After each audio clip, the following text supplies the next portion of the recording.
Chaque jour, Charles et Carole vous présentent la leçon de l'école du sabbat.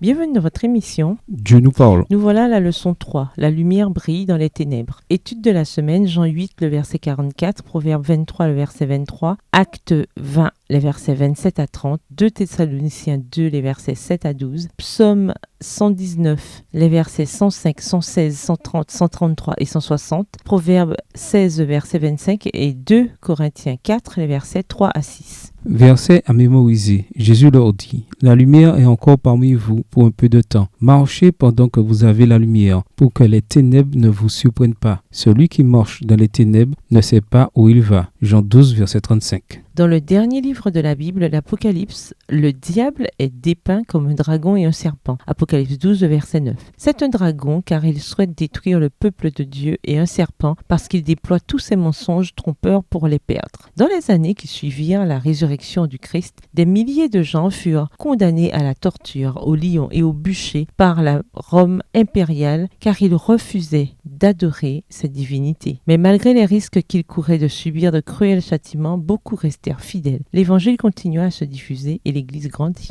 Alors Satan changea de stratégie. Des centaines de païens furent baptisés, mais sans avoir reçu aucun enseignement sur les vérités bibliques. Des dirigeants mêlèrent les vérités bibliques aux coutumes populaires, et c'est ainsi que l'erreur inonda l'Église. Les 4e et 5e siècles furent des périodes de compromis, car les prélats de l'Église mêlèrent des pratiques païennes aux enseignements chrétiens. Pourtant, même dans les moments les plus difficiles, Dieu était constamment avec son peuple. Ils trouvèrent Jésus, le chemin, la vérité et la vie. Et par la puissance du Saint-Esprit, ils n'abandonnèrent pas les convictions de leur conscience malgré les pressions écrasantes qu'ils subissaient. Ils demeurèrent loyaux à la volonté révélée de Dieu et défendirent avec détermination la vérité de sa parole, malgré les pressions directes ou subtiles. Au revoir. Et à demain si Dieu veut.